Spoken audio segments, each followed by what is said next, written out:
একবার আল্লাহ তাআলা ফেরেশতা মালাকুল মওতকে ডেকে জিজ্ঞেস করলেন, হে মালাকুল মওত, তুমি তো এত মানুষের প্রাণ নিয়েছ, কখনো কারো জীবন নেওয়ার আগে কি তোমার কষ্ট হয়েছে?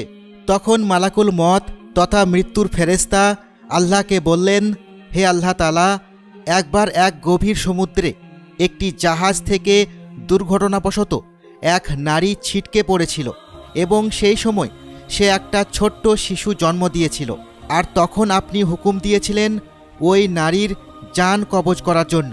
সেই সময় আমার ওই মহিলার জান কবজ করতে খারাপ লেগেছিল, কারণ আমার মনে হচ্ছিল যদি আমি এই মুহূর্তে এই মহিলার জান কবজ করি তাহলে ওই বাচ্চা শিশুটির এই মাঝ সমুদ্রে কি হাল হবে।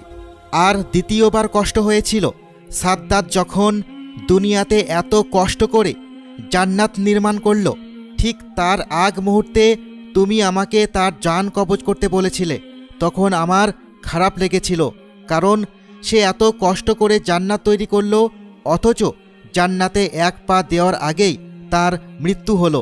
তখন মহান আল্লাহ তাআলা মালাকুল মওতকে বললেন, তুমি কি জানো ওই সাদ্দাত কে ছিল?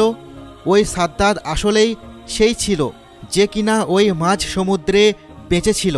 আমি তাকে ওই মাঝ সমুদ্রে মরতে দিইনি, তাকে আমি রিজিক দিয়েছি, বাঁচতে দিয়েছি, টাকা দিয়েছি, ধনসম্পদ দিয়েছি, অথচ সে একসময় আমার চেয়ে বড় হবার চেষ্টা করেছে।